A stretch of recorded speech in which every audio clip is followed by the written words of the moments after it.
Kami ingin mengucapkan terima kasih kepada Prof. Jimli Asidiki yang sudah berkenan menghadiri acara simposium ini. Semestinya kemarin di sesi orasi ilmiah, tapi tetap ada hikmahnya. Kalau beliau bicara di sesi orasi ilmiah, itu satu arah. Jadi kalau di sini nanti teman-teman bisa tanya. Jadi bisa tanya beberapa hal langsung ke beliau dari pemaparan beliau. Sama-sama kita sudah tahu kiprah beliau, tapi saya ingin bacakan sedikit profil yang disiapkan oleh panitia. Nggak usah, Prof? Oke. Tapi satu yang penting nih, beliau baru ulang tahun 17 April lalu, beliau sudah membuat karya ilmiah 71 judul buku. Jadi 60 tahun, beliau 60 tahun, judul buku 71. Jadi, dan buku beliau yang terbaru, kita bisa lihat buku Konstitusi Sosial, Gagasan Konstitusi Sosial, Institusionalisasi dan harganya berapa? Harganya. Nah, di buku ini relevan sekali dengan topik kita di simposium ini, berkaitan dengan konstitusi sosial, bicara soal desa adat, bicara soal masyarakat adat, bicara soal badan hukum, dan kita minta waktu beliau untuk menjelaskan gagasan beliau berkaitan dengan masyarakat adat sebagai badan hukum, subjek hukum, karena diskusi ini juga melihat ada momentum untuk implementasi putusan MK 35 yang merupakan putusan yang fundamental untuk isu masyarakat adat. Waktu dan tempat kita persilahkan kepada Prof. Jimli, mungkin sekitar setengah jam dulu, Prof, untuk bisa ada sesi tanya jawab. Silakan, Prof. Baik, saudara. Assalamualaikum warahmatullahi wabarakatuh. Waalaikumsalam. Selamat sore, salam sejahtera untuk kita semua. Pertama saya minta maaf, ada miskomunikasi gitu ya. Saya tidak menyadari bahwa jadwalnya itu kemarin. Padahal dia sudah datang, surat sudah, email sudah, SMS sudah. Dia datang pun dengan tim sudah juga. Dah sepakat. Pas mau hari eksekusi, saya tidak tahu kalau itu kemarin. Rupanya dia nggak ngomong, keluar aja dari ruangan saya, padahal banyak staf. Jadi nggak dicatat gitu. Saya pun lupa. Sedangkan saya ada acara lain kemarin. Jadi saya mohon maaf. Tapi kan bisa ditebus hari ini. Sebagaimana tadi disampaikan, bisa kita explore diskusi ini lebih dalam, lebih luas. Terserah pada saudara-saudara, tanya jawab aja. Yang jelas, nomor satu saya ingin menyampaikan masalah yang saudara geluti ini. Saya baca ini tornya, pesertanya dari seluruh Indonesia, aktivis-aktivis luar biasa ini. Saya merasa berhutang gitu ya, sebagai salah seorang anak bangsa. Ada kelompok-kelompok aktivis seperti Anda ini. Jadi peranan saudara-saudara ini sangat penting. Dan menurut saya negara harus merasa peduli untuk mendukung usaha yang Anda kerjakan. Karena kita membangun bangsa di masa depan, aktornya tidak bisa hanya mengandalkan pemerintah atau negara, tapi civil society juga harus kita perkuat. Seperti halnya kita harus memperlakukan korporasi dunia usaha juga sebagai pemeran dalam kemajuan bangsa itu. Nah, cuma dalam relasi state civil society and the market, sekarang yang paling lemah itu ya civil society kan, kira-kira kan. Nah, padahal civil society kita mendahului peran negara. Negara kan baru kita bentuk tahun 45. Kita ini sudah berorganisasi sejak lama sekali. Beda dengan bangsa Eropa. Bangsa Eropa itu berorganisasi belakangan. Makanya di Jerman semua LSM itu kan afiliasinya dengan partai semua. Karena kesadaran membangun CSO itu baru belakangan itu loh, setelah gerakan kerakyatan yang diinstitusionalisasikan dalam bentuk partai-partai, baru kemudian lahir NGO itu. Tapi kita kan terbalik, kita bikin NGO dulu baru bikin GO-nya baru tahun 45. Nah cuma pada masa Orde Lama maupun Orde Baru, semua social infrastructure itu diperlukan oleh superstructure negara, lalu dikooptasi gitu loh. Dan itu yang terjadi karena kebutuhan efektivitas kekuasaan. Maka sekolah-sekolah dinegerikan, universitas-universitas dinegerikan. Itu kan cerita masa lalu kan begitu. Dan yang organisasi sosial sekolah-sekolah swasta juga dengan senang hati menyerahkan kepada republik itu. Maka jadilah Gajah Mada, itu kan rata-rata itu awal-awal dulu swasta semua itu. UII itu fakultas-fakultas yang dijadikan negeri di Gajah Mada itu sebagian, dan di beberapa tempat. Nah zaman Orde Baru begitu juga, dikooptasi. Jadi saatnya sekarang kita harus membangun pola hubungan baru antara state civil society itu. Karena itu saya mengusulkan sebetulnya kalau awal-awal kita reformasi ada partnership for governance reform. Sekarang misi governance reform itu sudah selesai, atau setidaknya bisa dihentikan, serahkan pada mekanisme negara sendiri untuk mengatur dirinya.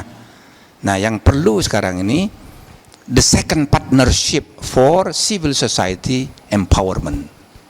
Nah, saya sudah pernah menyampaikan ide ini ke Presiden Jokowi, dia tertarik, cuman belum dia realisasi.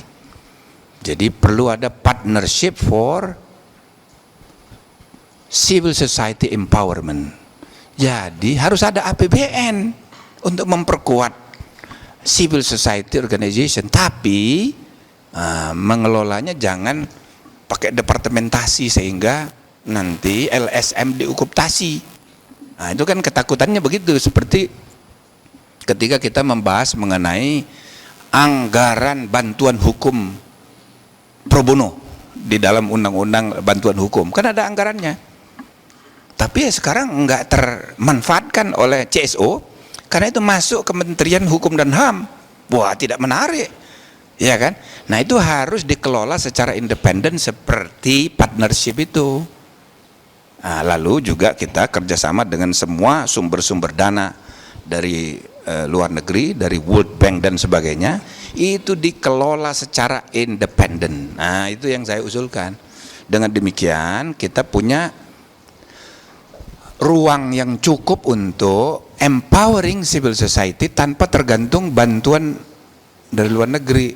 Bukan soal dalam dan luar negerinya, tapi yang penting ada sumber yang terkelola yang menjamin gerakan civil society itu independen. Nah, jadi kalau upaya penguatan civil society dari segi soal lingkungan, soal masyarakat adat, wah ini panjang ini perjuangannya dan dananya banyak diperlukan. Maka tanpa ada kesadaran dari negara, wah ini agak sulit kita, kecuali kita hanya mengandalkan bantuan dari luar dengan segala akibat-akibatnya itu. Jadi ini satu poin yang saya ingin usulkan pada saudara-saudara untuk memperkuat.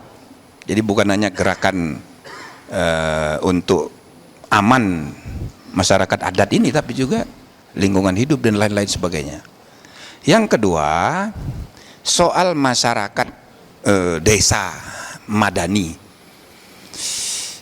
Masyarakat desa ini saya kira ya, poin kedua yang saya perlu share, tolong dipertimbangkan dulu saudara-saudara. Kita ini juga harus punya perspektif jangka panjang tentang desa ini. Coba bayangkan kita ini punya desa itu kira-kira berapa abad lagi? Apa sampai nanti abad ke-25 kita masih mengidealkan desa ini? gitu. Coba perhatikan bagaimana di Amerika, bagaimana di Prancis dan negara-negara Eropa. Yang namanya village itu di mana sekarang? Di Prancis itu village masih dipakai, tapi itu untuk objek wisata. Village itu. Nah, dalam struktur pemerintahan Prancis tidak ada lagi itu yang namanya desa. Semuanya kota. Cuman range kotanya itu mulai dari kota Paris dengan 20 zona sampai kota yang paling kecil. Ah, itu kira-kira ada 10-an range-nya itu. Tapi semuanya kota disebutnya. Semua dipimpin oleh mayor, wali kota. Jadi nggak ada lagi desa. Cuman yang ada itu kota kecil dan kota besar. Kota maknanya adalah suatu ya kan, komunitas peradaban, urban society, yang di situ fasilitas umumnya lengkap. Fasilitas sosial, fasilitas umumnya lengkap, ada sekolah, ada rumah sakit, ada penjara, lengkap. Tapi kota semua. Nah, demikian juga di berbagai tempat, lama kelamaan desa itu, ya kan, jadi kota. Jadi pembangunan mengubah desa menjadi kota, urbanizing development. Jadi bukan memindahkan fisik orang desa pindah ke kota. Urbanisasi dalam arti fisik begitu. Jadi bayangan saya suatu hari nanti Indonesia ini mungkin 5 abad lagi begitu ya, yang nggak ada desa lagi gitu loh. Nah, bagaimana menuju ke sana itu? Maksud saya dengan menjelaskan ini, kita melihat soal desa ini, masyarakat adat ini, kalau bisa jangan romantis juga, gitu loh. Kalau kita romantis, kita lalu terbenam dengan apa yang ada itu dan kita anggap ideal. Yang pakai koteka ya terus saja pakai koteka, begitu-gitu, ya kan? Dan logika kita paksa arahkan untuk memberi pembenaran pada romantisme itu. Nah, mungkin sebaiknya jangan demikian. Kita membayangkan ada gelombang modernisasi jangka panjang, tetapi modernisasi dimaksud bukan nyontek dari luar, ialah dengan memanfaatkan semaksimal mungkin kearifan lokal yang ada di masing-masing komunitas masyarakat adat di daerah-daerah.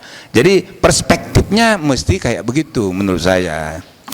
Nah, jadi satu kali saya diundang ke Bappenas, saya mengkritik ilmu hukum dan ilmu politik yang saya geluti di tengah para sarjana ekonomi, sarjana sosial di Bappenas itu.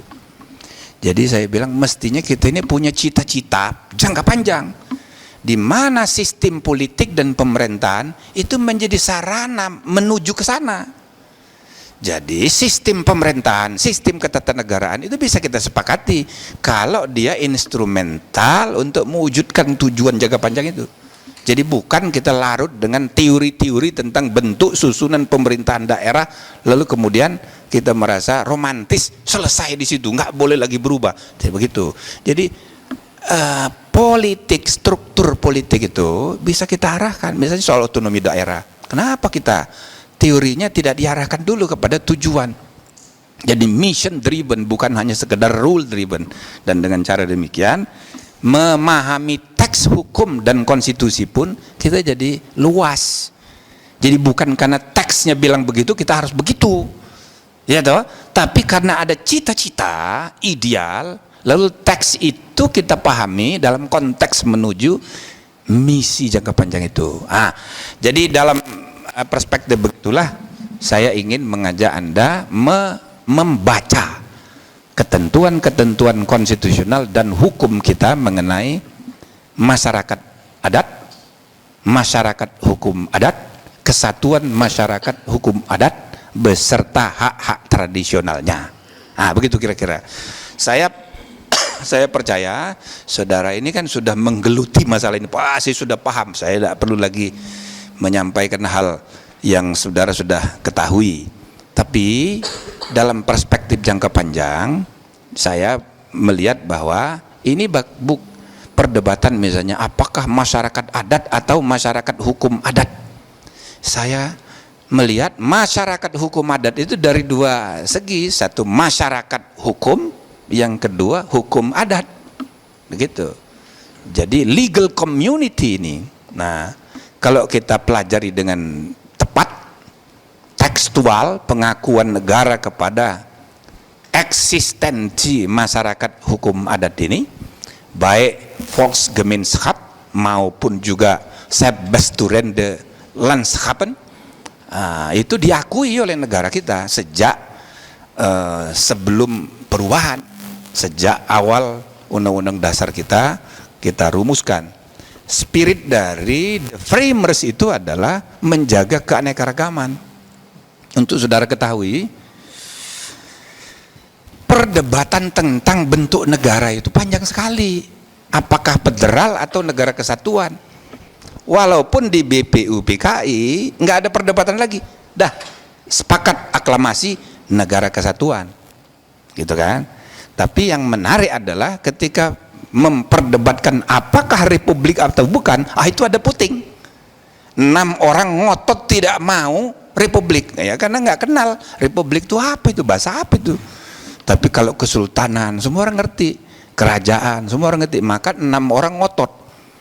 Maka saya selalu mengatakan, seandainya pada tahun 40-nya dibuat referendum, apakah kita negara kesatuan atau kekhilafahan?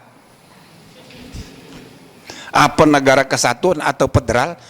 Jangan-jangan, tapi federalnya jangan pakai bahasa Inggris, ya kan? Pakai istilah seperti RPI, yaitu negara persatuan.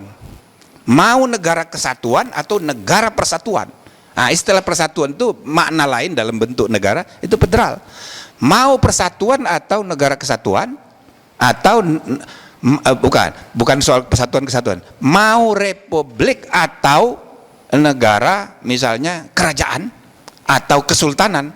Boleh jadi yang menang referendum itu kesultanan. Karena rakyat di desa-desa apalagi di Jawa pada tahu semua. Iya kan? Jadi hanya di enlightened elite saja yang menghendaki republik. Maknanya apa? Kesadaran kognitif mayoritas rakyat kita boleh jadi memang kerajaan, dan itu juga gambaran perilaku politik rakyat mayoritas itu ya memang budaya masih kerajaan. Jadi ada diskrepansi antara dunia ide-ide modern dengan perilaku politik. Itu satu. Yang kedua, mengapa negara kesatuan disepakati pada akhirnya sesudah perdebatan panjang tahun 20-an, tahun 30-an, Bung Hatta aja mengusulkan federal kok, gitu kan? Tapi tidak ada lagi perdebatan karena sepakat, oke, kita bentuk negara kesatuan tapi otonomi daerah, ya kan? Jadi semangatnya itu memberi ruang keanekaragaman itu. Itulah yang tercermin di perumusan pasal 18 dengan penjelasan-penjelasannya, gitu. Dan bahkan sekarang sesudah bahasa Indonesia mengalami dipengaruhi oleh lagu Satu Nusa Satu Bangsa Satu Bahasa, seolah-olah bahasa Indonesia itu satu-satunya bahasa. Menurut laporan UNESCO pada akhir sebelum reformasi itu, banyak sekali bahasa daerah kita yang sudah hilang. Satu kali ada riset seorang ilmuwan, setelah diteliti ada satu bahasa daerah yang tinggal 6 orang penuturnya. Gawat sekali. Kalau meninggal 6 itu hilang lagi tuh. Jadi makin banyak bahasa daerah yang hilang. Nah, kesadaran itulah kemudian kita masukkan pasal 32 ayat 2 Undang-Undang Dasar, ya kan? Negara mengakui dan menghormati bahasa daerah sebagai kekayaan budaya nasional. Jadi semangat sejak tahun 45 sampai kemarin reformasi itu menjaga keanekaragaman itu di tengah negara kesatuan itu kuat sekali. Nah, karena itu spirit adat ini juga ya masyarakat yang kita harapkan bukan hilang gara-gara kita merdeka jadi negara kesatuan ini. Nah, cuma saudara-saudara, saya terangkan di buku saya itu, jadi rupanya kalau kita tafsirkan dengan rasional dalam rangka modernisasi gitu ya, maka seperti seperti juga di putusan MK terakhir itu kan menegaskan sebenarnya itu bahwa masyarakat hukum adat itu ya masyarakat hukum, legal community. Itu kan kita bicara mengenai substansi dari bangunan hukum, dan itulah bahasa lain dari badan hukum. Maka menurut saya sebaiknya kesatuan masyarakat hukum adat itu dipersepsi sebagai, ya kan, badan hukum, corporate entity. Itu badan hukum itu masyarakat hukum adat itu. Jadi warga masyarakat hukum adat itu adalah warga negara sekaligus, tapi sebagai satu kolektivitas komunal dia adalah suatu organisme legal yang punya hak dan kewajiban tertentu dalam hukum negara maupun dalam hukum adat, dan karena itu harus dipahami sebagai badan hukum dia. Cuma kan kita undang-undang badan hukum kan belum ada kita ini, sehingga aneka ragam bentuk badan hukum itu masih belum misalnya saja perkumpulan kan belum ada undang-undangnya. Dasar kita masih ordonansi saja dengan konvensi bikin perkumpulan, ya kan. Nah jadi sebenarnya apakah namanya perkumpulan, apakah namanya perhimpunan, terserah kita, tapi bentuknya itu pereniging gitu. Nah cuma gara-gara belum ada undang-undangnya, itu kadang-kadang gara-gara di Kementerian Hukum dan HAM itu banyak mahasiswa saya di situ kebetulan. Sekarang ini gara-gara IT pakai komputer. Gara-gara komputer, jadi semuanya kan harus pakai komputer nih. Kata-katanya itu harus perkumpulan. Kalau tidak ada kata perkumpulan, itu tidak sah.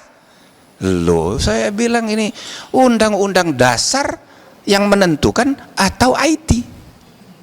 Jadi gara-gara maka orang mau bikin perkumpulan baru susah, nggak boleh lagi kata pakai asosiasi, nggak boleh lagi pakai ikatan. Banyak lapor sama saya, nggak bener ini. Saya telepon lah ini, yang bener apa begitu aturannya? Iya Prof, ya orang kan pragmatis saja, kalau nggak bisa. Ya nggak bisa, sudah ganti nama. Loh kalau organisasinya sudah lama bagaimana? Saya bilang bentuknya itu perkumpulan, namanya terserah itu. Kemerdekaan berserikat mau pakai ikatan, mau pakai asosiasi gitu loh. Nah akhirnya mau dibetulin lagi oleh dirjen yang baru ini. Jadi saudara-saudara sekalian, saya melihat di masa depan untuk memperkuat kesatuan masyarakat hukum adat, menurut saya itu harus kita perkuat statusnya sebagai badan hukum. Nah sekarang teori tentang badan hukum ini banyak sekali berkembang dalam kenyataan praktek. Misalnya ada ide membuat BHMN. Nah itu kan kebutuhan hukum untuk, ya kan, melembagakan suatu mekanisme kelembagaan perguruan tinggi sebagai badan hukum supaya dia terbebas dari keuangan negara. Kan gitu kan? Muncul itu. Terus ada lagi organisasi yang dibentuk misalnya BLU. Ada lagi Badan Layanan Umum. Ada lagi misalnya PIP, Pusat Investasi Pemerintah. Walhasil di samping PT, Persero, ada BUMN, macam-macam. Ini adalah usaha dan kebutuhan real masyarakat modern untuk membangun suatu pengertian mengenai subjek hukum zaman sekarang. Namanya badan hukum. Gitu. Nah, masyarakat hukum adat secara naturlek dia sudah badan hukum sejak lama, tapi bukan dalam makna naturlek person sebagai subjek hukum orang, ya kan? Dia itu badan secara alamiah sejak awal negara berdiri sudah mengakui. Maka hak milik atas tanah, meskipun pasal 33 mengatakan semua dikuasai negara, tapi penguasaan dalam pengertian publik. Tapi penguasaan dalam pemilikan keperdataan, penguasaan perdata itu oleh masyarakat hukum adat sebagai badan hukum. Jadi saya rasa kita saatnya mempertimbangkan kemungkinan itu. Nah, sebagai contoh perkembangan di Amerika. Ini yang saya tulis di dalam buku Social Constitution itu, saya dapat inspirasi dari Cherokee Nations tahun 1827 membuat konstitusi. Dia menirulah itu konstitusi Amerika. Dia menyusun suatu konstitusi namanya konstitusi bangsa Cherokee. Nah, tahun 1827. Terang saja orang Amerika pada marah semua. Ya sama aja kita kayak orang Papua, orang apa. Kalau misalnya bikin konstitusi, lagi pula dia pakai bangsa Cherokee, Cherokee Nations. Terang aja orang Amerika ngamuk semua kan. Nah, jadi itu Cherokee Nation itu deklarasi konstitusi Cherokee Nation pertama kali 1827. Tapi lama-kelamaan Amerika ini makin rasional, makin maju. Maka pada akhir abad ke-19 lama-lama itu diakui malah Cherokee Nations itu sebagai badan hukum. Jadi diakui oleh kantor pusat Kementerian Dalam Negeri, itu namanya itu dengan corporate charter sendiri, ada piagam korporatnya diakui, lalu konstitusinya disahkan, ditambah dengan bylaws. Jadi kira-kira konstitusi itu anggaran dasar, bylaws itu anggaran rumah tangga, kira-kira begitu, ya kan? Cuman kita aja nih istilah anggaran dasar, anggaran rumah tangga itu saya lagi nyari, dapatnya kapan itu? Kok pakai istilah anggaran gitu loh? Padahal itu konstitusi maksudnya itu, ya kan? Bylaws. Nah, tapi bylaws itu untuk kira-kira anggaran rumah tangganya. Jadi ada konstitusi, ada bylaws, ada corporate charter resmi oleh kantor kantor Menteri Dalam Negeri pemerintah federal Amerika yang mengesahkan itu. Itu tahun 37 berdasarkan Undang-Undang Reorganization Act tahun 1937. Jadi sejak itu saudara-saudara, awal abad 20 itu masyarakat tribal communities, orang-orang Indian yang tadinya statusnya tidak jelas, sekarang diakui sebagai badan hukum, sehingga dia menguasai tanah itu sebagai korporasi. Ingat, korporasi bukan dalam makna perusahaan, korporasi dalam makna badan hukum. Ya, jadi dia sebagai satu kesatuan badan hukum. Misalnya ada pengusaha investor dari kota mau mau menggali emas atau batu bara, ya kan? Maka harus negosiasi dengan korporasi itu, bukan badan hukum. Jadi badan hukum itu ya negosiasi dapat berapa saham. Tidak seperti praktek kita di sini. Pemerintahan desa termasuk desa adat ya dilewatin aja. Semua izinnya dari bupati atau yang lebih luas lagi dari gubernur, maka itu aparatur desa administrasi maupun abad nggak dapat apa-apa. Iya kan? Terus menerus itu jadi problem hubungan konflik antara pengusaha dengan masyarakat hukum adat, dan aparat pasti membela pengusaha karena dia atas nama izin resmi dari pemerintah. Nah, kan begitu.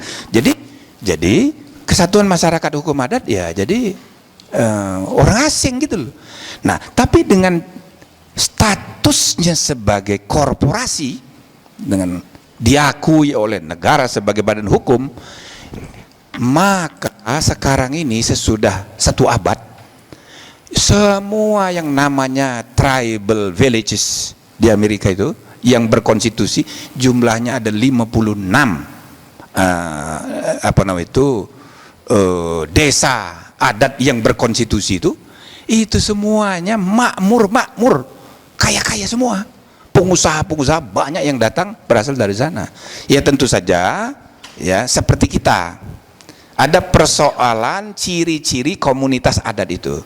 Ada yang genealogis, ada yang teritorial, ada yang teritorial genealogis. Tapi untuk keperluan modernisasi apa boleh buat? Harus territorial based. Karena kesatuan masyarakat hukum adat itu eksistensinya berdasarkan teritor wilayah, dan itulah penguasaannya akan hak atas tanah ulayat dan sebagainya, teritorial. Lalu di dalamnya ada orang yang punya hubungan darah genealogis bersatu di dalam teritorial itu, dan jikalau dia keluar dari desa itu, katakanlah pindah ke kota, dia terlepas statusnya sebagai anggota warga masyarakat adat, keluar dia. Jadi kalau misalnya pembagian keuntungan misalnya dari saham-saham itu, dia nggak dapat lagi karena dia udah pindah. Tapi begitu dia balik lagi, dia menjadi warga lagi bagian. Maka kepemilikan atas tanah, hak milik atas saham, semuanya itu sifatnya kolektif. Jadi saudara-saudara sekalian, dengan begitu organisasi-organisasi kesatuan masyarakat hukum adat itu bisa dilihat berperan dalam lalu lintas hukum modern, begitu. Dan dengan demikian kemajuan tingkat peradaban masyarakat desa itu juga tumbuh dari waktu ke waktu, sehingga one day dia berubah menjadi kota. Katakanlah ada 10 desa berdekatan, suatu hari menjadi satu kesatuan kota. Dan dengan demikian, ya kan, suatu hari kita bisa bayangkan ribuan desa di Indonesia itu terreorganisasi menjadi komunitas-komunitas perkotaan bersamaan dengan meningkatnya taraf kehidupan dan tingkat peradaban komunitas adat masing-masing menghadapi era baru. Apalagi sekarang dengan Samsung, Google, semua warga desa di seluruh dunia sudah bisa saling mencontoh kemajuan di tempat lain. Maka kita tidak boleh lagi mempersepsi masyarakat desa, masyarakat hukum adat di daerah terpencil akan seterusnya seperti yang sekarang ini. One day dia akan terus mengalami urbanizing proses, menjadi mengkota peri kehidupannya, ya. Dan itulah sebetulnya tujuan pembangunan yang semestinya. Saya kira ini saja yang saya perlu sampaikan sebagai tambahan dari apa yang sudah saudara bahas. Intinya saudara-saudara, Undang-Undang Dasar kita sudah menegaskan bahwa kesatuan masyarakat hukum adat ini eksistensinya kuat sekali. Kuat sekali. Dalam pasal 18B ayat 2, dalam pasal 28I ayat 3, itu kuat sekali. Dan ini kalau dibandingkan dengan rumusan semula yang tertuang dalam pasal 18 yang asli plus penjelasan, ini lebih operasional, ya, lebih operasional, dan bahkan sudah terjabar juga di TAP MPR, di undang-undang tentang HAM, undang-undang kehutanan, undang-undang Sisdiknas, undang-undang kependudukan, sudah banyak sekali. Cuman operasionalnya kita masih membutuhkan banyak kasus-kasus, seperti pengujian undang-undang kehutanan. Itu kan hanya satu aspek saja, tapi itu cukup untuk menandai suatu kemajuan. Tapi menurut saya yang juga harus dicatat sebagai milestone ialah keputusan perubahan kedua Undang-Undang Dasar pada tanggal 18 Agustus tahun 2000. Tanggal 18 Agustus tahun 2000 itulah kita mengesahkan perubahan kedua. Dan kemudian pada tahun 2002 kita mengesahkan berdirinya MK. Dan kewenangan MK sementara sebelum MK berdiri tahun 2003, kewenangannya diserahkan kepada Mahkamah Agung. Baru Mahkamah Konstitusi berdiri Agustus 2003. Kalau dilihat dengan dibentuknya MK, itu tersedia mekanisme untuk memastikan ketentuan perubahan kedua Undang-Undang Dasar yang menjamin eksistensi konstitusional kesatuan masyarakat hukum adat beserta hak tradisionalnya itu bisa menggugat. Jadi bukan hanya teori ada di konstitusi, tapi bisa digugat. Nah, baru dipraktekkan ialah pada tahun 2012, keluar pada bulan Mei, tanggal berapa tuh? Tanggal 16 Mei 2013, putusan pertama yang menunjukkan bentuk operasional, menunjukkan bukti bahwa jaminan konstitusional itu bisa kita wujudkan. Nah, tentu masih banyak lagi hal-hal yang bisa dipretelin satu persatu supaya ide yang terkandung di dalam pasal 18B ayat 2, 28I ayat 3 itu bisa betul-betul in action. Kita tidak bisa menunggu policy making dalam bentuk undang-undang, policy making dalam bentuk perda-perda seperti diperintahkan oleh undang-undang Pemda, ya kan? Itu lama. Tapi dengan adanya mekanisme review putusan-putusan pengadilan, ini bisa lebih cepat. Jadi saudara-saudara, tinggal kita membutuhkan suatu peta jalan jangka panjang untuk penguatan masyarakat desa adat itu, atau kesatuan masyarakat hukum adat itu, yang niat baiknya di undang-undang desa yang terakhir ialah berusaha untuk mengkombinasikan antara pengertian masyarakat adat dan masyarakat administrasi desa modern. Nah, kira-kira yang dimaksudkan itu ialah kesatuan masyarakat teritorial. Nah, tinggal bagaimana kita menjamin local wisdom itu tidak dihancurkan oleh penyeragaman, melainkan dia menjadi makin kuat, menuntun bagi upaya kita membangun masyarakat desa yang suatu hari mengkota, gitu kira-kira, meningkat sesuai dengan kemajuan peradaban bangsa. Saya secara umum begitu saja. Mudah-mudahan acara saudara ini memberi inspirasi untuk agenda aksi yang lebih konkret ke depan, dan saya ingin menyertai Anda untuk terus bekerja di bidang ini. Terima kasih. Assalamualaikum warahmatullahi wabarakatuh.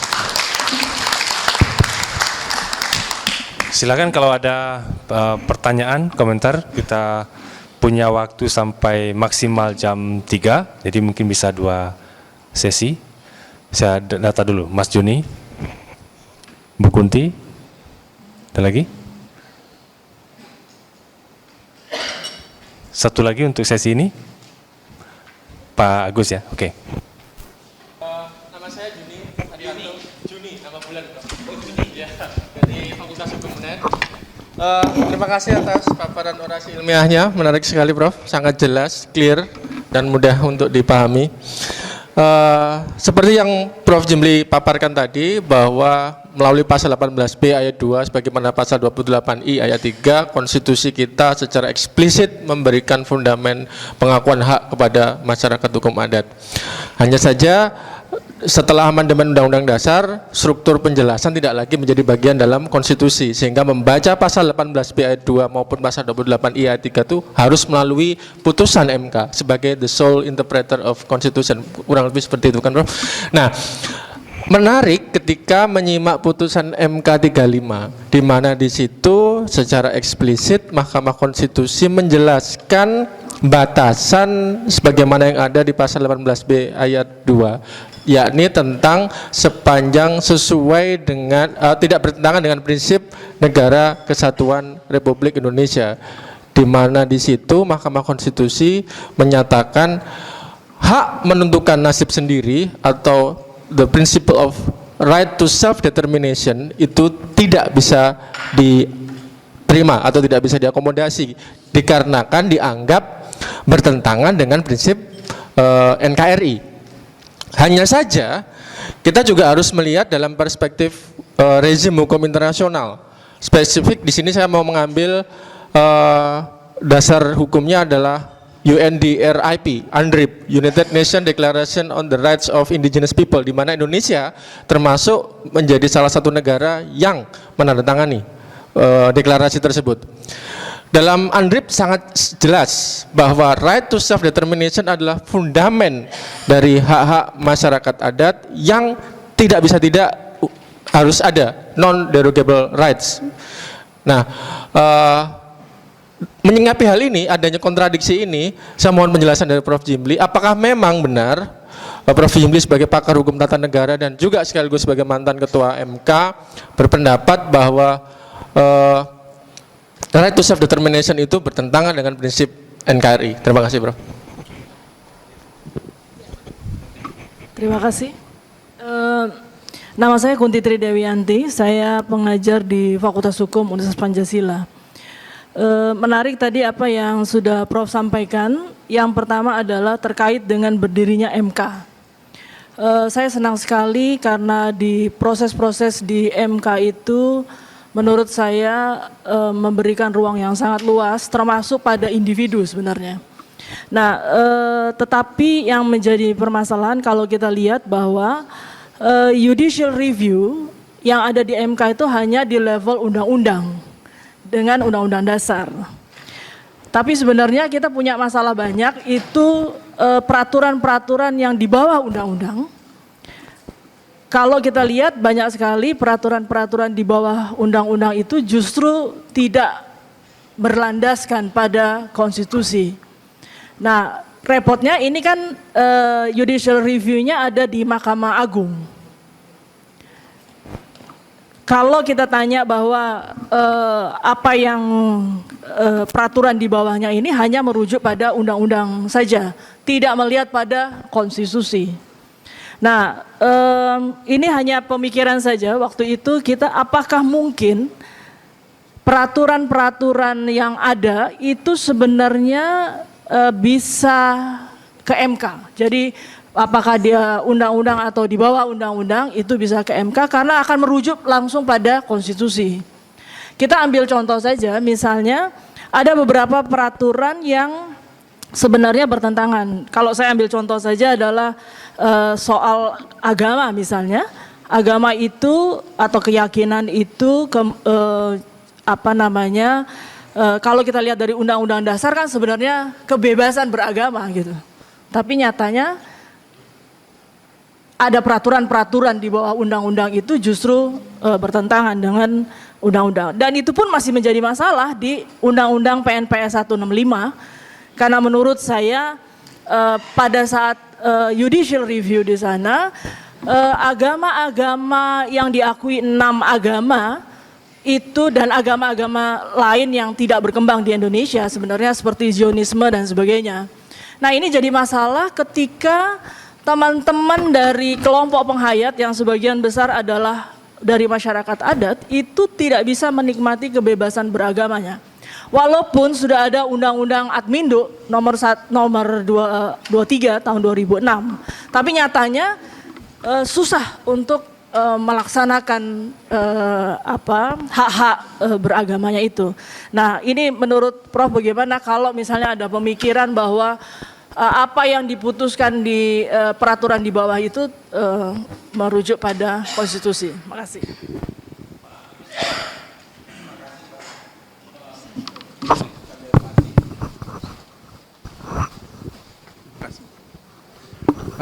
Saya Agus dari Ambon. Kami sangat memahami dan setuju dengan konstruksi pikiran yang Bapak bangun terhadap masyarakat adat, masyarakat desa di masa depan. Dan sebetulnya dari penjelasan Bapak itu seakan-akan undang-undang peraturan itu sudah bisa menjamin eksistensi dari masyarakat ini. Tapi kenyataan yang kita hadapi saat ini hampir ruang-ruang masyarakat itu justru sudah digerogoti habis-habisan oleh kebijakan atau sistem politik, undang-undang yang ada sekarang. Nah, karena itu gerakan-gerakan ini kan kalau kita ikuti perkembangannya justru berhadapan dengan berbagai kebijakan dan hukum peraturan-peraturan yang sesungguhnya mengakui eksistensi masyarakat itu. Nah, jadi ya tidak gampang juga untuk kita coba mengkonstruksikan pikiran-pikiran Bapak itu untuk bisa mengangkat kondisi masyarakat yang saat ini ada. Nah, saya kira mungkin yang kami perlukan dari Pak Prof. Jim, bagaimana itu dalam konteks seperti itu, bagaimana kita membangun satu katakanlah strategi, kalau mau bilang gerakan ya barangkali selalu bertentangan dengan sistem-sistem politik atau kebijakan pemerintah yang ada. Tetapi bagaimana kita harus menuju pada konstruksi pikiran yang Bapak bangun, di mana eksistensi masyarakat adat itu seperti apa adanya, dan itu tentu sangat riskan ya untuk dibangun, dan ini terjadi diskusi sampai dengan hari ini nih. Terima kasih Pak, saya kira. Terima kasih. Silakan Prof direspons.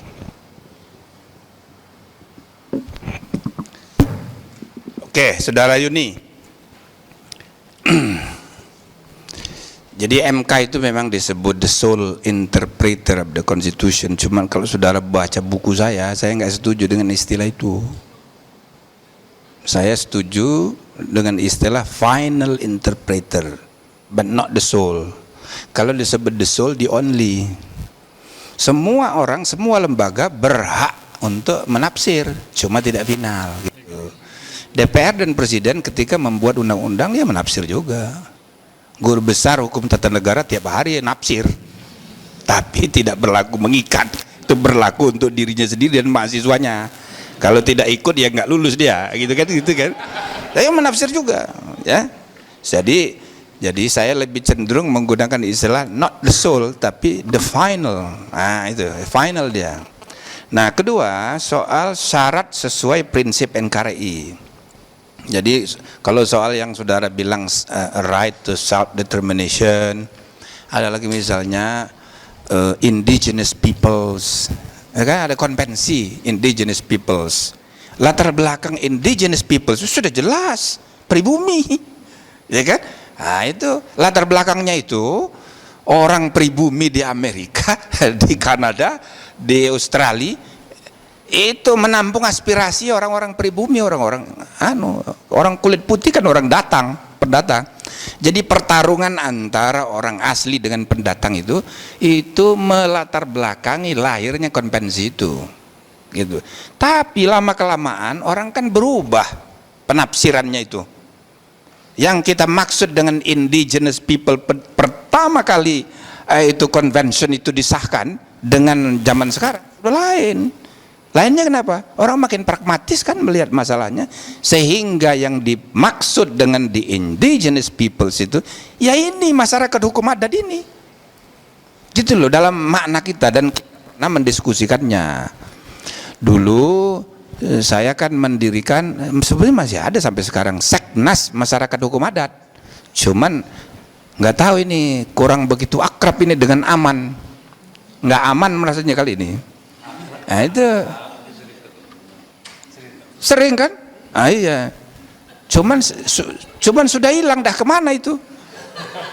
Karena udah pada bukan amannya masih ada, tapi itunya hilang kan, udah tua-tua. Sudah tua-tua, iya kan? Ah itu misalnya Pak, siapa namanya yang dari Sapruddin Bahar, umurnya sudah 75 kali ya tuh. Terus lebih tua lagi yang dari Riau itu, Pak apa tuh? Wah, mantan Bupati Bengkalis, saya sudah sakit-sakitan. Tinggal saya saja yang paling muda, ini pun sudah tua ini.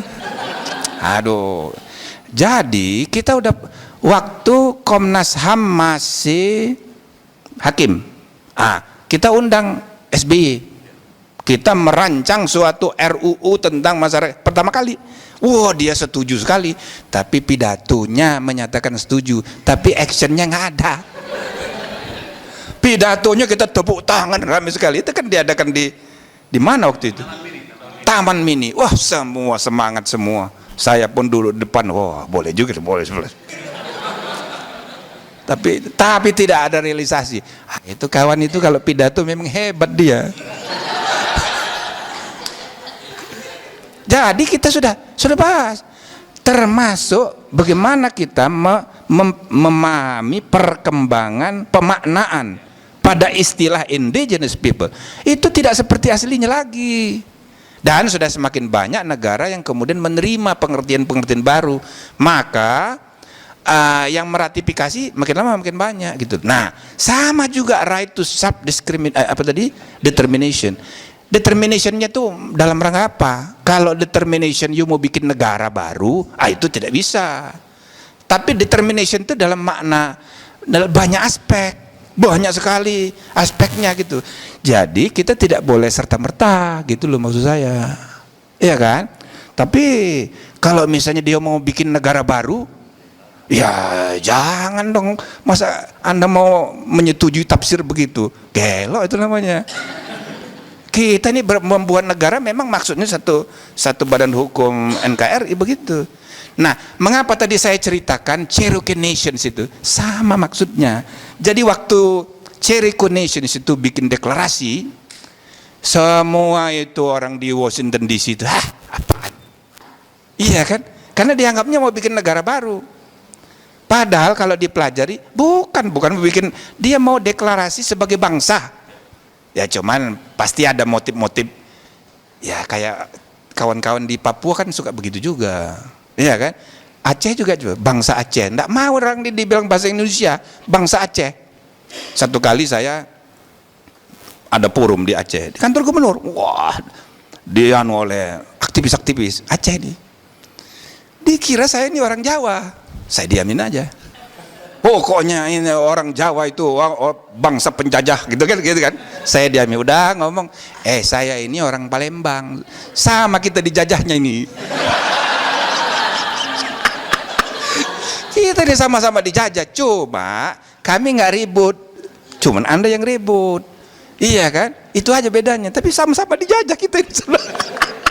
Dikira aja saya ini mentang-mentang dari Jakarta, semua yang berbau Jakarta itu penjajah semua. Waduh, mati aku. Nah, jadi self determination dalam arti itu harus dirinci gitu loh ya.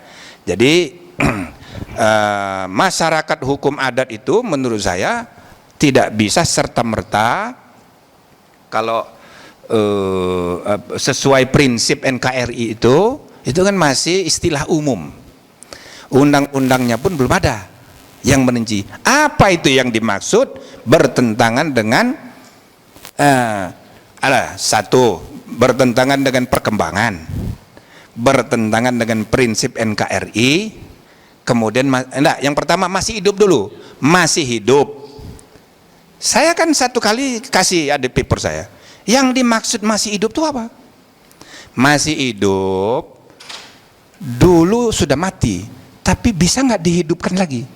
Misalnya dia dihidupkan lagi, kemudian hidup nggak itu? Termasuk nggak yang dimaksud pasal 18B ayat? Kan masih hidup dia sudah nggak ada. Ini kan tidak ada itu belum tentu mati. Dalam hati rakyatnya masih ada, cuman tidak ada di dalam. Jadi begitu dibikin hidup dia. Kalau begitu tidak termasuk dong. Nah, yang kedua, yang masuk hidup itu maksudnya masih lengkap alat-alatnya segala macamnya. Itu yang paling ekstrim. Tapi yang paling itu yang sudah mati tapi bisa dihidupkan. Nah gitu. Itu tergantung bagaimana kita mengaturnya. Undang-undang belum mengatur itu. Perda pun belum ada yang merumuskan kriteria semacam itu. Padahal perda sudah diberi kewenangan untuk merumuskannya. Gitu kan?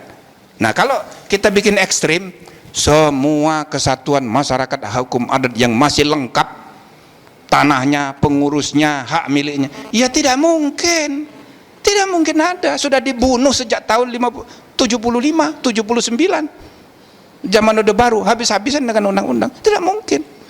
Yang paling merana yang di kampung saya, marga sudah hilang. Kalau orang Padang masih kuat-kuat itu, Nagari masih banyak, di Maluku masih banyak, di kampung saya. Mengapa? Karena marga itu di atas desa, ada yang di atas kecamatan, di bawah dia kan widana, kira-kira hilang semua, tinggal sejarah. Nah, apakah yang sejarahnya masih ada itu dianggap sudah mati? Menurut saya masih ada itu roh-rohnya itu, cuman sembunyi-sembunyi di pohon, dimana kita hidupkan lagi bisa, gitu loh, ya kan? Nah, terus Ibu Kunti, begini, saya udah cuman begini, ini kan memerlukan cara pandang progresif. sarjana hukumnya jangan sarjana titik koma. Nah, kalau sarjana titik koma itu namanya STK, sarjana titik koma, atau SP, sarjana peraturan. Yang benar itu sarjana hukum. Jadi STK, sarjana titik koma, itu enggak benar. SP itu keliru. Tapi sarjana keadilan itu juga kelewatan. Karena kalau hanya ukuran keadilan kadang-kadang relatif. Nanti Anda sama dengan politisi. Sarjana keadilan, Anda ya kan membuat putusan sesuai dengan popularitas. Ukur popularitas, kalau kira-kira dia puja-puji di media, putuskan begitu. Tidak benar itu. Itu sarjana namanya SK, sarjana keadilan. Yang benar itu sarjana hukum, antara peraturan sama keadilan, gitulah kira-kira. Nah, jadi ini harus pandai-pandai, Bu. Di pasal 24C dan 24A bedanya begini bunyinya ya. Mahkamah Agung berwenang menguji peraturan di bawah undang-undang terhadap undang-undang. Artinya Mahkamah Agung menguji legalitas regulasi di bawah undang-undang. Legalitas. Tapi Undang-Undang Dasar MK 24C bunyinya begini. Mahkamah Konstitusi berwenang menguji, ya kan? Undang-undang terhadap undang-undang dasar, artinya menguji konstitusionalitas undang-undang.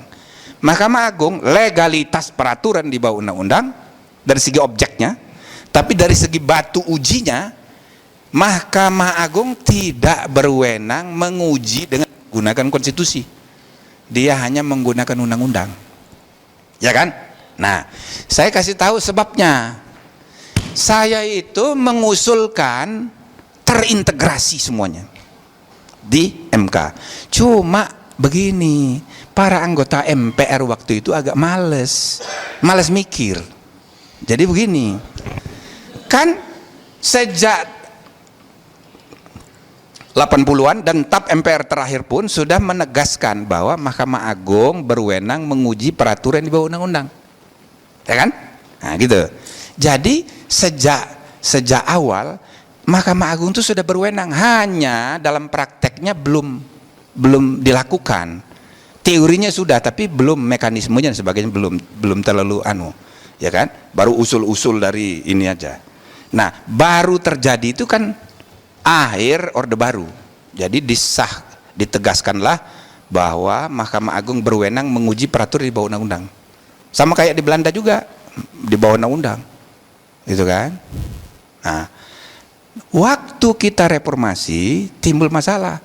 Kita muncul kesepakatan mau membuat MK. Tapi Bu, yang pertama kali disepakati itu adalah kewenangan MK itu ialah untuk mengadili pemberhentian presiden. Kasusnya itu berawal dari Gus Dur. Gus Dur diberhentikan oleh MPR, maka ributlah, nggak bisa lagi begini kalau presiden nanti dipilih oleh rakyat, tidak bisa dong diberhentikan oleh MPR, harus ada pengadilan yang membuktikan bahwa dia salah. Gus Dur itu kan tidak ada proses hukum, dia kan dituduh pidana, bulagit, memo 1, memo 2, coba lihat tuh, pemberhentian oleh MPR, bukan gara-gara memo 1, memo 2, tapi gara-gara deklarasi, apa tuh, dekret. Itu TAP itu ngawur itu, TAP MPR itu nggak ada ujung pangkalnya. Tahu-tahu dekret lalu diberhentikan karena dekret. Padahal proses memo 1 sudah, memo 2 sudah, itu kan proses hukum mestinya gitu.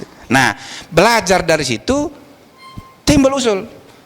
Kalau nanti presiden dipilih langsung, nggak bisa lagi begini, harus dibikin MK. Maka sepakatlah ketok palu, kita bikin MK, gitu kan? Jadi awalnya itu kasus Gus Dur itu, sesudah disepakati bikin MK, baru bikin tim studi banding. Keliling-keliling itu anggota MPR, kemana ke Austria, ya kan? Gitu-gitu. Nah, jadi saya sering diundang. Saya sudah usulkan harus terintegrasi di MK semuanya. Tapi oleh karena ini MA itu sudah nangani, maka ini orang malas mikir. Jadi diundanglah beberapa Mahkamah Konstitusi, 1 Jerman, 2 Afrika Selatan, ya kan? Terus dilalahnya kita undang juga ketua MK Korea Selatan. Pas Korea Selatan bicara, dia jelaskan sejarah Mahkamah Agung sana. Jadi Mahkamah Agung sana itu jadi tetap juga menguji peraturan di bawah undang-undang. Maka ini kata MPR yang ceramah saya itu jadi mentah. Jadi mentah. Nah ini aja kata itu beberapa orang jadi ngikutin yang Korea itu loh. Maka saya suka bingsal juga. Misalnya beberapa kali forum internasional termasuk kemarin di Melbourne, itu ada yang dari Korea dengan bangga dia menceritakan pengaruh MK Korea kepada MK Indonesia. Cuman poin itu saja, cuman satu poin itu saja, yang lain tidak. Jadi itu gara-garanya. Maka pragmatis saja. Oke, Mahkamah Agung menangani di bawah undang-undang, MK itu. Nah, sekarang saya kasih jalan sama Anda. Ada pertanyaan kepada saya, bagaimana kalau kita mempersoalkan konstitusionalitas perda? Bagaimana kalau kita mau mempersoalkan konstitusionalitas perda? Ya kan? Perda itu termasuk peraturan di bawah undang-undang. Gitu. Sebenarnya tergantung definisi kita tentang peraturan perundang-undangan. Misalnya di undang-undang tentang peraturan perundang-undangan itu membedakan peraturan tingkat pusat adalah ini hierarkinya, gitu kan? Artinya yang dimaksud dengan peraturan perundang-undangan di bawah undang-undang peraturan pusat saja. Yang peraturan daerah itu tidak usah. Nah, hanya yang bikin penyakit Undang-Undang 10 2004, Undang-Undang 12 2011 itu menyebut perda itu di bawah. Nah, ya berarti dia termasuk didefinisikan sebagai peraturan di bawah undang-undang, sehingga objektum litis kalau itu berdasarkan harus dibawa ke Mahkamah Agung, ya kan? Tapi Mahkamah Agung itu kan hanya menilai dari undang-undang. Misalnya perda A, kanun A, apakah bertentangan dengan undang-undang Pemda? Kata Mahkamah Agung misal, oh tidak bertentangan. Oke? Sedangkan Anda berpendapat ini perda bertentangan dengan konstitusi. Nah, caranya begini. Biar dulu diputus oleh Mahkamah Agung. Oke? Sudah ada putusan Mahkamah Agung, baru sesudah keluar putusan Anda bawa ke MK. Pertama, Anda bawa undang-undang yang dipakai Mahkamah Agung untuk mengatakan bahwa perda ini benar. Oke? Anda bawa itu. Atau Anda ajukan undang-undang lain yang sebetulnya lebih tepat. Misalnya undang-undang tentang hak asasi manusia. Misal gitu kan. Nah, Anda uji ini 3 undang-undang. Dengan alat bukti, katakanlah bukan undang-undang yang ini saja. Undang-undang yang dipakai oleh Mahkamah Agung itu. Bawa ke MK dengan alat bukti. Pertama, perda. Kedua, putusan MK, putusan Mahkamah Agung. Putusan Mahkamah Agung itu bisa menjadi alat bukti untuk mengatakan undang-undang ini berbahaya. Ini undang-undang bertentangan dengan konstitusi. Bahaya sekali kalau dibiarkan. Buktinya, Mahkamah Agung saja mengatakan perda ini sesuai dengan undang-undang. Padahal perda ini bertentangan banget dengan undang-undang dasar. Cuma karena Mahkamah Agung tidak membuat penilaian dari kacamata konstitusi, maka dia mengatakan benar ini perda. Berarti, ya kan? Ya kan? Jangan keras-keras ngomongnya ini. Berarti Anda bisa minta kepada Mahkamah Konstitusi membatalkan undang-undang ini beserta bukti-buktinya itu dibatalin semua. Saya bilang jangan keras-keras, ini Mahkamah Agungnya ribut. Tapi ini logis. Dan saudara ya, kita harus membangun tradisi yang sehat ke depan. Orang harus belajar dari praktek. Putusan Mahkamah Agung itu bersifat final dan mengikat. Tidak pernah bisa dibatalkan oleh MK. Tidak ada teorinya. Itu sebabnya bagaimana mengusulkan waktu rancangan undang-undang MK. Dia wanti-wanti sekali kepada Komisi 2. Saya jadi tim itu. Dia telepon saya. Dia sudah ketua Mahkamah Agung lebih dulu dari saya kan. Nah, dia telepon saya. Lalu ngomong lagi. Apa? Jadi katanya itu harus ada pasal itu. Bahwa sengketa kewenangan lembaga negara yang menjadi kewenangan MK itu harus dikecualikan. MK boleh memutus sengketa kewenangan lembaga negara yang subjeknya tidak terkait dengan Mahkamah Agung. Sebab dia khawatir nanti Mahkamah Agung jadi subjek yang dipersengketakan orang. Oh begitu ya, boleh. Maka kita masukkan di dalam undang-undang MK bahwa Mahkamah Agung tidak dapat menjadi pihak dalam sengketa lembaga negara, tapi hanya sengketa lembaga negara. Dan makna dari sengketa lembaga negara itu kalau alasannya bagir, itu risalahnya ya, alasannya bagir, jangan sampai putusan kasasi nanti digugat orang dia melalui mekanisme sengketa. Kalau putusan tidak bisa, tapi kalau sengketa bisa. Nah, misalnya sengketa Mahkamah Agung dengan BPK dalam urusan uang perkara, administrasi uang perkara, kan saya yang menyesalkannya, tapi tidak melalui sidang, saya yang menyelesaikannya, walaupun yang dapat nama SBY. Nah, itu kan, tapi saya yang Nah, terus mengenai apa ini tadi putusan Mahkamah Agung itu, saya ambil contoh putusan Mahkamah Agung Jerman. Dalam sejarah pernah ada putusan Mahkamah Agung yang dibatalkan oleh MK, walaupun di konstitusi tidak memungkinkan itu, dan di undang-undang MK Jerman pun tidak boleh itu Mahkamah Konstitusi membatalkan putusan Mahkamah Agung, nggak boleh. Nah, tapi ada kasus. Nah, nanti kita bikin kasus yang kayak begitu maksud saya. Jadi suatu hari tahun 70-an gerakan lingkungan hidup berkembang. Tahun 80-an muncul undang-undang larangan membunuh binatang. Definisi membunuh hewan adalah kalau keluar darah. Definisinya.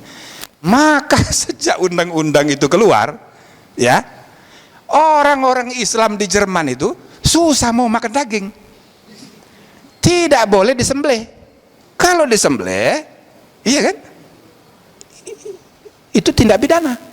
Nah, dasar tidak semua orang tahu undang-undang kan, maka itu beberapa bacer ditangkapin sama polisi, dan kemudian tukang-tukang jagalnya itu ditangkap, dan ada yang sudah masuk penjara, diputuskan 1-2 kasus, dan kemudian perdata juga kalah.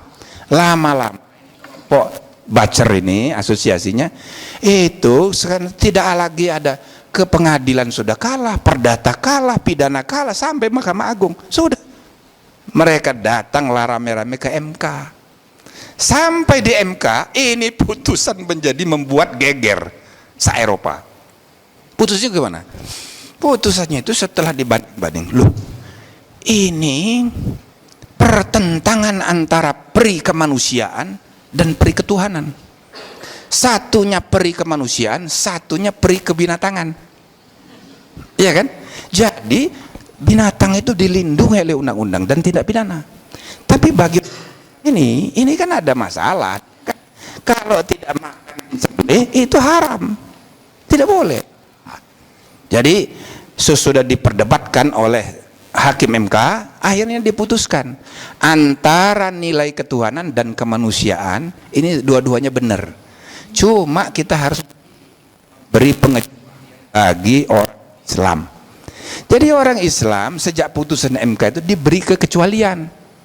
Undang-undangnya tetap dianggap sah, tapi pengecualian untuk orang Islam boleh nyembelih sesuai dengan aturan yang sudah berlaku. Nah, dengan kata lain, putusan Mahkamah Agung yang tadi berlaku final mengikat itu dibatalin. Jadi orangnya sudah keluar. Maka kontroversi terjadi. Itulah pertama kali putusan Mahkamah Agung dibatalin oleh Mahkamah Konstitusi. Sesudah itu ada beberapa lagi. Jadi kalau sudah ada presiden sekali, itu. Jadi di sini juga bisa begitu. Jadi kalau ada perda dikatakan oleh MA tidak melanggar hukum, gitu kan? Ya sudah, bawa ke undang-undangnya, itu berarti ada masalah. Sebagaimana ditafsirkan oleh hakim paling tinggi mengatakan tidak ada masalah, padahal perda ini kita yakin bertentangan dengan human rights. Dites, dicoba, ya kan? Dites, coba. Jadi ajukan dulu ke Mahkamah Agung, tapi nanti prosedurnya bukan kita menguji konstitusionalitas perda, kita tetap menguji konstitusionalitas undang-undang dengan perda dan putusan MA jadi bukti. Nah gitu loh. Jadi sesudah itu nanti, wah saya rasa semua perda langsung dibawa itu ke, ya dites dulu satu. Sebenarnya kalau kreatif banyak yang seperti itu, tapi saya tidak bisa jamin bahwa 9 hakim MK jalan pikirannya kayak saya, belum tentu juga, ya kan? Maka harus ada wacana publik untuk membuat orang itu, oh masuk akal ini, gitu. Jadi butuh waktu kadang-kadang, tapi dicoba, dites dulu. Jadi Komnas Perempuan, Komnas apa, dicoba itu. Saya udah pernah dulu kan ngomong kan, dicoba, ini belum pernah dicoba. Kalah nggak apa-apa, yang penting dicoba, masuk koran. Nah nanti jadi contoh untuk kasus berikutnya gitu loh. Iya, tapi yang betul-betul yang meyakinkan, ya kan? Nah terus soal Pak Agus. Nah ini, jadi memang kita ini harus gerakannya itu gerakan sosial, kultural melalui pendidikan, tapi juga gerakannya mesti struktural dengan case by case, ya kan? Gerakan politik, gerakan. Jadi kita jangan hanya percaya pada gerakan kultural, yaitu mengandaikan kesadaran konsaintisasi publik, tidak cukup, tapi juga ada pendekatan kasus. Makanya pengadilan itu tolong jangan hanya dilihat hasilnya, menang kalahnya itu, tapi yang seperti tadi, kita mendidik publik dengan pendekatan struktural, menggunakan instrumen struktur kekuasaan hukum yang ada. Jadi setelah kasus demi kasus itu nanti akan orang akan belajar. Apalagi kalau menang, seperti kasus undang-undang kehutanan itu dampaknya luar biasa itu, gitu kan? Nah jadi saya rasa strategi untuk bergerak di tengah-tengah kendala ini demikian itu. Cuman kadang-kadang kita bisa juga memanfaatkan misalnya undang-undang desa. Nah saya rasa 47 triliun, tepatnya 46,9 triliun tahun ini digelunturkan. Pak Jokowi itu dua kali ngomong sama saya, dia bilang, Pak Jimli saya ini serius. Mau serius? Maksudnya dia mau tingkatkan setiap tahun dana desa itu. Serius. Nah, cuman yang jadi masalah dan seriusnya dia itu, dia bilang bukannya dilipatkan 10%, tahun depan 10% lagi. Bila perlu 50%. Dia semangat sekali. Ada tekad gitu. Tapi menjadi persoalan kesiapan infrastruktur sosial di desa itu bagaimana? Nah, jadi saya rasa kalau ini semua orang berpartisipasi, termasuk misalnya dibikin pilot proyek. Ada saja pemda-pemda tertentu, misal ya, kalau saya sudah pernah tawarin beberapa bupati, cuma ya tidak cepat. Misalnya saya mengusulkan di mana itu yang di daerah itu Sumatera Barat yang batu bara itu apa? Sawalunto. Bupatinya itu Muhammad Ali namanya, ya. Ali Yusuf. Jadi dia udah 2 kali ngundang saya. Saya bilang bikin perda tentang etika pemerintahan di daerah.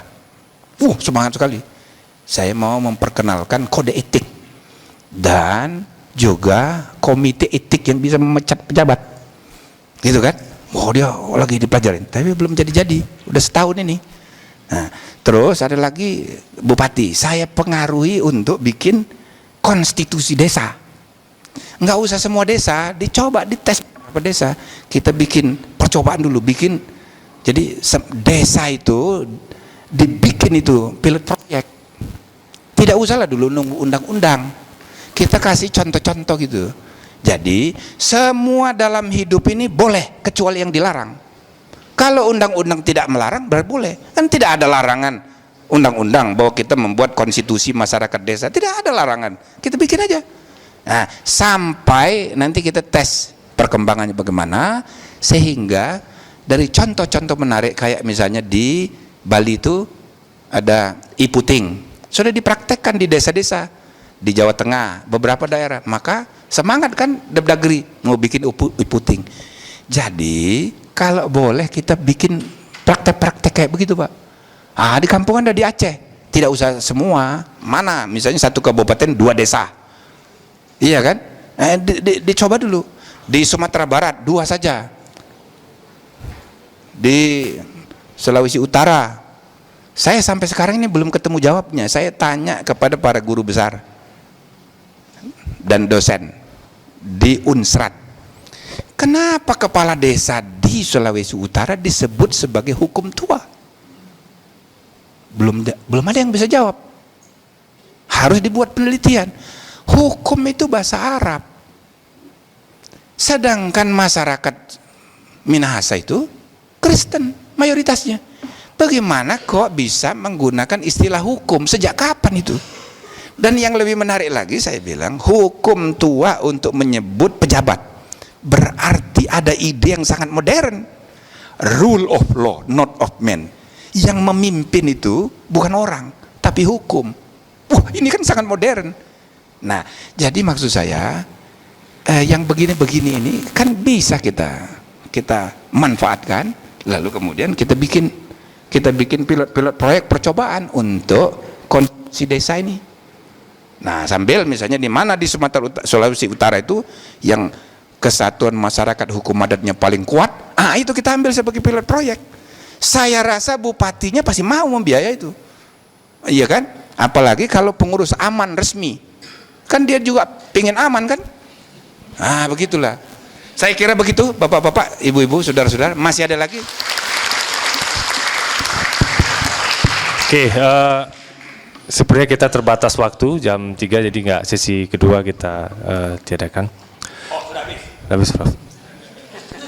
Terima kasih Prof. Jimli, kita kasih tepuk tangan sekali lagi untuk beliau.